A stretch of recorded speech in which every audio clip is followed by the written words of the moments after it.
오늘 시편 27편의 말씀을 통하여서 여호와를 기다릴지어다 라는 제목으로 말씀 나눠보도록 하겠습니다. 시편 27편 역시 간구의 기도의 형태를 띠고 있습니다. 혹 여러분 성경에 이 27편 앞부분 혹은 그 위에 작은 글씨로 다윗의 시라는 문구가 있습니까? 보통 이렇게 다윗의 시라고 표기하고 있는 것은 대부분 1절의 시작이 원어에서 다윗의 시 이렇게 표기되고 있기 때문입니다. 시편 기자, 즉 저자가 다윗이죠. 첫 시간에 시편의 많은 부분이 이 다윗의 시로 되어져 있다라는 말씀을 드렸습니다.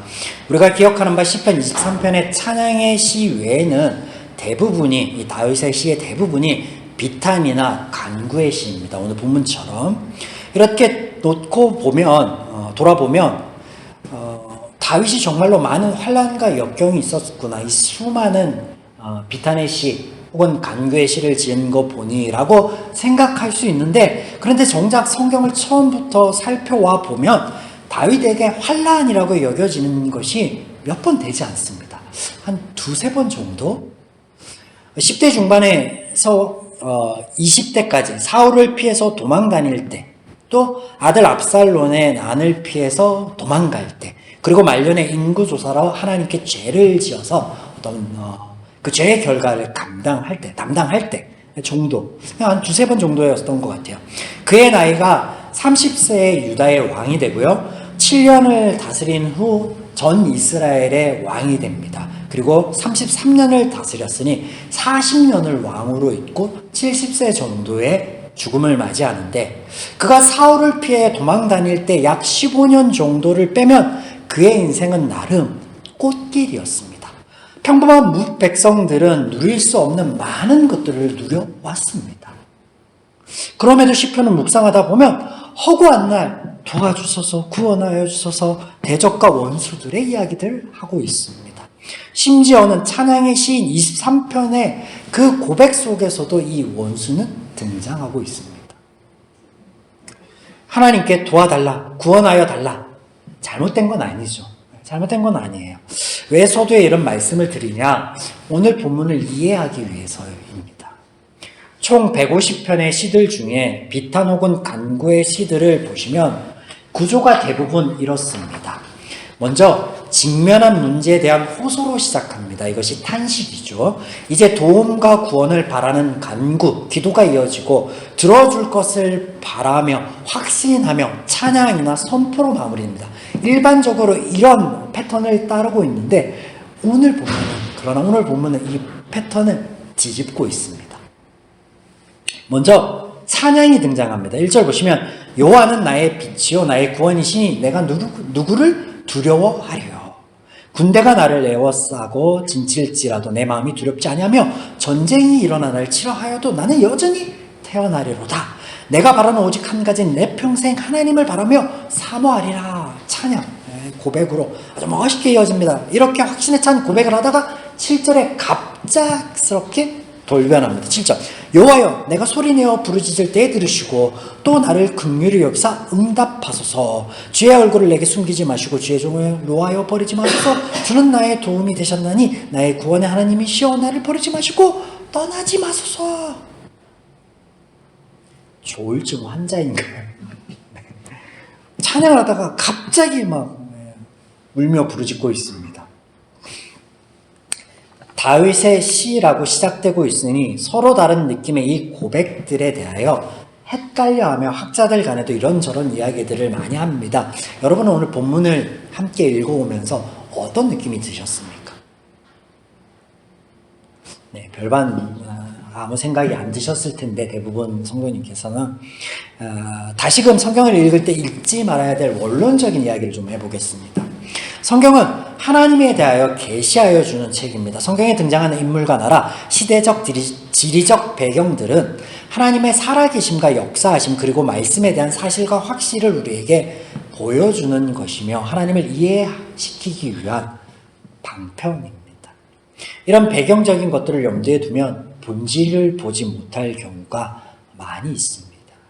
또 하나님께서 당신을 알려주시고 가르치시기 위하여 특정 인물이나 나라 등을 도구처럼 사용하셨는가? 그렇지 않습니다. 그들 편에서는 이것이 은혜입니다. 왜냐, 하나님께서 그들과 동행하여 주시고 직접 느끼고 만날 수 있게 하여 주셨고 그 모든 죄에서부터 오는 아픔 또한 싸매 주셨으니까 얼마나 좋습니까? 어떤 면에서는요, 우리보다 좋아요. 왜냐면 하나님의 음성을 듣는 이가 있었어요. 온전치는 않지만 하나님의 모습을 볼 수 있는 자도 있었습니다. 아, 부럽지 않습니까?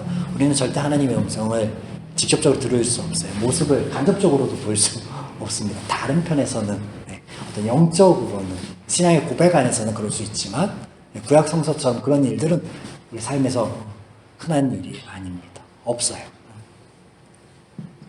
본문으로 돌아가서 다윗이라는 이 배경 자체를 버리고 하나님을 찬양하였다, 간구하였다, 고백하였다, 원망하였다, 이 대목만 보면 우리의 삶의 모습입니다. 우리의 삶이에요. 우리의 인생의 모습입니다. 오늘 영적 전쟁 한복판에 서 있는 저와 여러분의 모습이라는 거예요. 하나님을 막 찬양하였다가 또 아픔과 고통에 직면하면 부르짖었다가 또 회복되어져서 찬양하고 감사하였다가 또 넘어져서 원망하였다가 부르짖었다가 늘 반복이지 않습니까? 우리의 모습이에요. 자, 첫 시간에 시편은 전체 성경에서 하나님의 은혜 안에 있지만 여전히 제 문제에 사로잡혀서 아우성치는 그들 죄인의 모습이라고 말씀을 드렸습니다. 전체 성경에 하나님을 소개하는 부분 중에 죄인의 그런 모습이다 라고 말씀을 드렸어요. 그리고 욥기에서 다룬 친구들과 욥 간의 결론이 나지 않는 죄인들의 탁상 공론과 같음을 또한 말씀드렸습니다. 그렇기 때문에 오늘 여전히 제 가운데 영적 전쟁 가운데 있는 저와 여러분의 삶이요 죄인들의 고백이다라는 거예요. 그 모습을 우리가 보는 거예요. 여느 때처럼 본문의 의미들을 살펴보며 은혜를 나눠보도록 하겠습니다. 오늘 시편 27편의 내용은 이 내용상 두 부분으로 나눌 수 있겠습니다. 앞서 조금 말씀드린 것처럼 1절과 6절은 확신에 찬 찬송, 고백입니다. 이어지는 7절에서 14절은 간구의 기도입니다. 그러나 이 서로 다른 듯 보이는 본문에 동일한 단어가 하나 등장하는데 그것이 여호와입니다. 여호와. 네, 오직 한 분이신 하나님 고유명사로서의 여호와라는 신명이 등장합니다. 그런데 시의 전반부에는 이 하나님의 신명이 3인칭으로 표기되고 있다가 후반부에는 2인칭으로 바뀌어 표기되고 있습니다. 무엇을 말씀하시는 걸까요? 성경은 결코 우연히 있을 수 없죠. 하나님의 섭리입니다. 내용과 더불어 보시면 이렇게 이해할 수 있습니다. 3인칭은 고유명사로서의 하나님은요, 공동체의 고백 혹은 일반적인 고백입니다. 그러나 2인칭 고유명사로서의 하나님은요, 개인적인 고백, 사적인 고백이 됩니다. 아브라함의 하나님, 이삭의 하나님, 야곱의 하나님이 나의 하나님이 되어야 함을 오늘도 말씀하고 계십니다. 예배를 통해 혹은 누군가의 입을 통해 간증을 통해서 전해드린 하나님이 공허함으로 남아있지 않고 나의 삶 가운데 내가 만나게 될, 내가 고백해야 될 하나님이 되어야 된다라는 거예요. 우리를 언제나 인격적으로 대하시는 하나님의 성품을 이해하신다면 이것은 너무나 당연하고 자연스러운 모습입니다. 그리고 우리의 삶과 신앙의 발걸음들은 내가 만난 하나님만큼 성장할 수 있으며 기대할 수 있고 평안과 자유함을 누릴 수 있습니다. 우리가 말씀을 묵상하며 나눌 때 늘 강조하는 것 중에 하나이죠. 자, 본격적으로 말씀을 살펴보도록 하겠습니다. 1절. 1절에 하나님에 대한 신앙 고백에서는 하나님을 나의 빛, 구원, 생명의 능력으로 표현하고 있습니다. 자, 빛. 빛이라는 단어는 아침 해 또는 행복이라는 의미를 내포하고 있습니다. 창조 주신 하나님만이 우리에게 새 날을 삶의 이유와 행복을 가져다 줄 수 있음을 선포하고 있는 것입니다. 구원이라는 단어는 자유와 해방, 안전과 복지라는 의미를 포함하고 있습니다. 우리가 하나님 안에서만 죄로부터 자유함을 얻을 수 있고 나아가 우리의 삶이 안전하며 복됨으로 이어질 것을 말씀하십니다. 마지막으로 생명의 능력.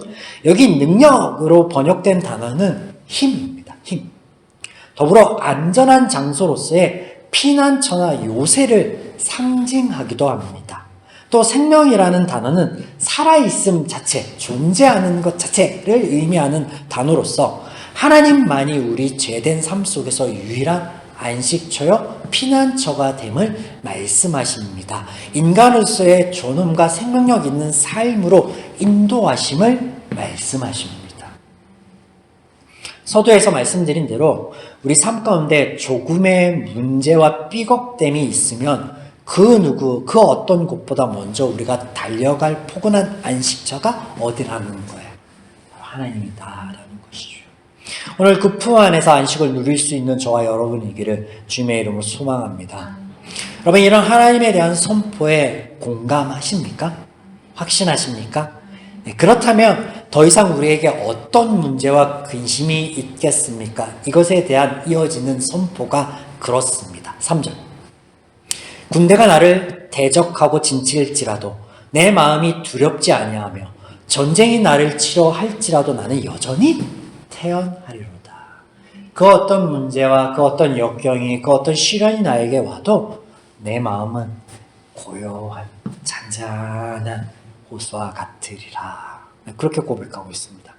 열왕기하 6장에 보시면 한 이야기가 등장하는데 아람 군대가 이스라엘과 더불어서 싸우는 이야기가 등장합니다. 이때 시 끝날 것 같은 전쟁이 끝나지 않고 지지부진하게 이어집니다. 그것은 무슨 연유에서냐면 엘리사가 하나님으로부터 음성을 듣고 왕에게 전가를 해서 이 아람 군대를 피할 수 있는 방편들을 계속해서 마련해 줍니다. 아람의 칼날을 피할 수 있게 해줍니다. 하나님의 은혜이죠. 이것에 대한 조사를 한 끝에 아람 왕이 엘리사를, 이 선지자라는 놈을 먼저 죽여야겠구나. 그래야만 이 전쟁이 끝이 나겠구나라고 합니다. 그것도 이 아람이 나아만이라는 군대 장관, 왕이 귀하게 여긴 자가 은혜로 취함을 입은 후에 이런 일들이 발생합니다. 하여튼 군대를 보내서 이 도단이라는 곳에 있었는데 이 도단 성읍을 이 아람의 병거와 말, 이 기병들과 이 보병들로 가득 싸서 이렇게 둘러쌉니다. 이 소식, 또 이것을 눈으로 본 엘리사의 사환이 두려워서 바들바들 떨립니다. 어찌할 줄을 몰라 합니다. 그때 입을 열어서 엘리사가 이런 말을 합니다. 제가 읽어드릴게요. 두려워하지 말라. 우리와 함께한 자가 그들과 함께한 자보다 많으니라 하고 기도하여 이르되 여호와여 원하건대 그의 눈을 열어 보게 하옵소서 하니 여호와께서 그 청년의 눈을 여심해 그가 보니 불말과 불병거가 산에 가득하여 엘리사를 둘렀더라. 네. 만약 우리의 눈과 귀가 하나님을 온전히 바라볼 수만 있다면 그 무엇이 문제이겠습니까? 찬송밖에는 우리 삶에서 드러낼 것이 없습니다. 4절 보겠습니다. 4절. 내가 여호와께 바라는 한 가지 그것을 구하리니 곧 내가 내 평생에 여호와의 집에 살면서 여호와의 아름다움을 바라며 그의 성전에서 사모하는 그것이라. 군대가 나를 애워싼 그 절박함 속에서도 평안함을, 자유함을 잃어버리지 않을 수 있는 근거에 대해서, 찬양의 이유에 대해서 이 4절에서 말씀하고 계십니다. 시편 기자가 바라고 소망하는 것, 그 실체를 우리가 보기 전에 바란다, 구한다라는 의미를 먼저 살펴보겠습니다. 앞부분에 여호와께 바라는 한 가지 일, 그것을 구하리니, 이 대목에서의 동사들이에요. 바라다, 구하다. 자, 바라다라는 이 단어는 요구하다, 구하다라는 뜻으로 능동 완료형으로 쓰여 있습니다.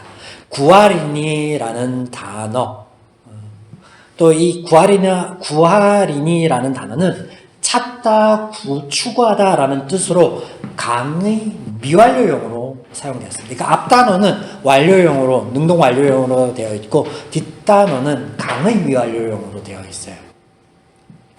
다른 것 같은, 그러니까 같은 것 같지만 다른 단어의 배열이 이렇게 연속으로 이어지고 있단 말이에요. 이런 단어의 문법적인 배열이 어떤 의미냐면 소원하고 바라는 것을 단호하고도 지속적으로 성취하고자 몸부림침을 의미합니다. 하나님의 집에 사는 것과 하나님의 아름다움을 바라보며 사모하는 것, 이것을 뒷단에 나오는 이 고백, 이것을 단호하고도 지속적으로 몸부림쳐내야 함을 말씀하고 있다라는 거예요. 하나님께서 우리를 찾으시고 바라고 사랑하시며 은혜 베푸시길 신실하게 변함없이 함과 같이 우리 또한 그러기를 바라심에 이런 말씀을 우리에게 하신다라는 것이죠. 그래야 앞선 찬양의 고백처럼 빛이요 구원이요 생명 되신 하나님을 보게 될 것이고 평안과 자유를 찾고 누릴 수 있기 때문에 그렇습니다. 4절 단어들을 조금 더 살펴보겠습니다. 여호와의 집, 여기 집은요 장막이나 초막 같은 유동성 있는 공간을 의미하는 것이 아니라 영구적인 초소를 의미하는 단어입니다. 그래서 성전이라고 볼 수 있겠으나 지금 이 시편 기자가 누구입니까? 다윗인 것을 감안하면 그 시대에는 성전이 없었습니다. 그러면 무엇이 있었어요? 성막이 있었습니다. 앞뒤가 맞지 않아요. 왜냐하면 이 단어 자체가 유동성이 아니라 변하지 않는 굳건하게 그 자리를 지키는 어떤 초소를 의미하는 건데 성막은 그렇지 않잖아요. 이스라엘의 성막은 가나안에 가서도 가나안에 가서는 그랬을지 모르지만 그렇지 않단 말이에요. 그렇다면 유동성 없는 영구적인 초소를 지칭하는 이 실상이 성막일까요? 그게 아니다라는 거죠. 그러면 이 표현은 성막 안에 있는 무엇을 가리키는 거냐면 언약을 가리키는 거예요. 성막과 그 성막 안에 그 주변 안에 오로지 변하지 않고 불변한 것이 있는데 그게 뭐냐면 언약이에요. 이스라엘의 성막은 하나님의 임재와 동행하심의 상징이요 그 실질적인 기능은 언약의 말씀을 지성소 안에 보관하는 거란 말이에요. 이 언약이 뭐예요? 그 언약이 변하지 않을 하나님의 말씀입니다. 하나님의 약속이죠. 세상 모든 것들은 변할 수 있습니다. 바뀔 수 있습니다. 그러나 하나님의 언약 말씀은 바뀌지 않죠. 더 나아가 1절에 선포하고 있는 하나님의 성품, 빛과 구원, 생명 되시는 그 하나님은 절대로 변하지 않습니다. 이것이 우리에게 영원한 언약이다라는 확증입니다. 그리고 우리가 바라보아야 할, 우리가 붙잡아야 할 것이다 라고 말씀하고 계시죠. 이에 대한 확증으로 다음 표현들이 등장합니다. 여호와의 아름다움. 여기 아름다움이라는 단어는요, 친절, 즐거움, 은혜의 뜻을 갖습니다. 그래서 무엇이냐? 아름답다라는 말하고는 조금은 좀 동떨어져 있습니다. 친절, 즐거움, 은혜. 그래서 여호와의 아름다움이라는 이 표현은요, 하나님의 선하심과 인자하심을 의미하는 표현이에요. 문맥 안에서, 전체 문맥 안에서. 이 고백의 찬양, 선포되는 하나님의 말씀은 의미심장하는 말씀으로 마무리되고 있습니다. 지금 계속 사절하고 있는 거예요. 그의 성전에서 사모하라. 그의 성전에서 사모하라. 성전은 일반적인 템플, 신전이나 사원을 의미하는 단어이고요. 사모하라라는 단어는요, 전혀 다른 뜻을 가지고 있습니다. 묻다, 찾다, 조사하다라는 뜻을 갖습니다. 이런 표현은 앞단에 여호와의 집과 대꾸를 이루는 것으로 하나님의 임재하심을 의미합니다. 하나님의 임재하심. 네. 우리가 간혹 하나님의 임재하심을 특정 장소나 시간 가운데 묶으려 하는 경향이 있는데요. 그러나 사실 하나님께서는요, 어느 곳 어느 순간에도 계실 수 있으신 분이시며 시간과 공간의 제약을 받으시지 않은 분을 떠나 그것을 뛰어넘어 훨씬 뛰어넘어 시간과 공간을 창조하신 창조주이십니다. 무소부재하신 하나님이시죠. 그러므로 이 마지막 말씀은 이렇게 보시면 좋을 듯합니다. 우리의 삶의 전 영역 안에 특별히 하나님의 은혜를 바라고 구하는 그 가운데 임재하실 하나님을 찾고 확인하여 보라 라는 말씀인 거예요. 하나님의 임재는 언약입니다. 변하지 않는 약속입니다. 그러니 우리에게 그 언약을 누림으로 증명해 보라라는 말씀인데, 그러면 무엇을 증명하고 무엇을 보라는 말씀인가? 이것에 대한 이어지는 말씀이에요. 7절에서 14절이. 시편 기자의 탄식과 간구 속에 그의 삶 속에서 이것을 찾아보고 증명해 보라는 거죠. 7절. 여호와여, 내가 소리내어 부르짖을 때 들으시고 또한 나를 긍휼히 여기사 응답하소서. 8절. 너희는 내 얼굴을 찾으라 하실 때 내가 마음으로 주께 말하되 여호와여, 내가 주의 얼굴을 찾으리이다 하였나이다. 뭐예요? 우리가 부를 때 응답하시는 하나님, 만날 때, 찾을 때 만나주시는 하나님. 우리의 삶 가운데. 자, 13절과 14절을 끝으로 볼 텐데 제가 좀 직역하여서 먼저 읽어드리겠습니다. 13절과 14절. 내가 만일 여호와의 선하심을 볼 것을 믿지 않았다면 내 생명이 있는 동안 너는 소망하라. 너의 마음을 강하고 담대하게 할 것이라. 한 번 더 읽어드립니다. 내가 만일 여호와의 선하심을 볼 것을 믿지 않았다면 내 생명이 있는 동안, 살아있는 동안이죠. 너는 소망하라. 너의 마음을 강하고 담대하게 할 것을. 직역하여서 읽어드린 데인 이유가 있습니다. 우리가 하나님을 바라고 구할 때 반드시 만나주실 하나님에 대한 소망이 없고 믿음이 없으며 경험이 적었던 지난 날들을 떨쳐버리고 잊으시고 마음을 강하고 담대하게 함으로 소망하라. 즉 오래 참고 기다리라 라는 말씀이에요. 이 또한 의미 있는 말씀이죠. 왜냐하면 오래 참고 기다려야 해야 된다라는 이 대목이요.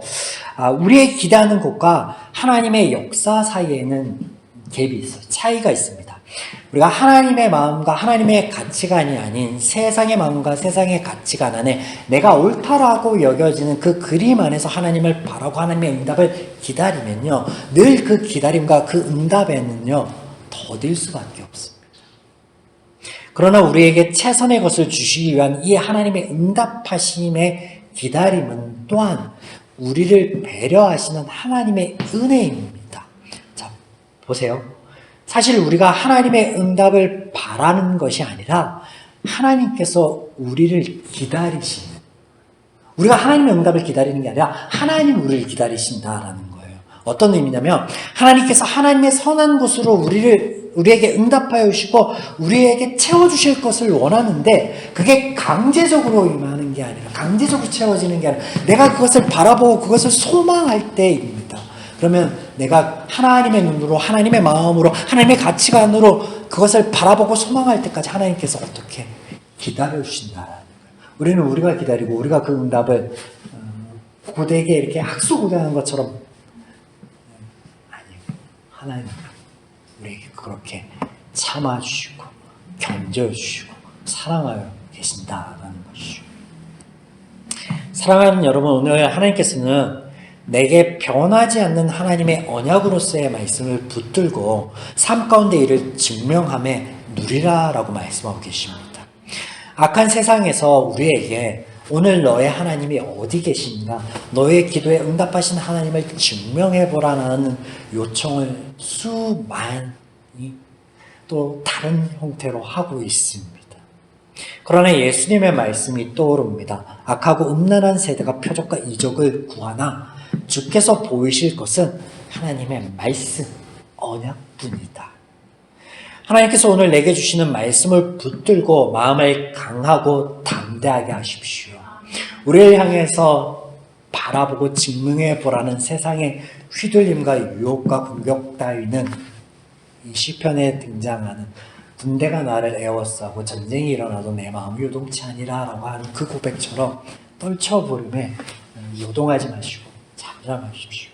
14절 마지막 말씀은 약속의 땅인 가나안을 목전에 두고 이스라엘 백성들이 의지하였던 모세라는 지도자가 죽고 난 후에 다음 리더로 지목을 받은 이 여호수아가 두려움에 어찌할 바를 몰라서 부들부들 떨 때 하신 하나님의 말씀과 동일합니다.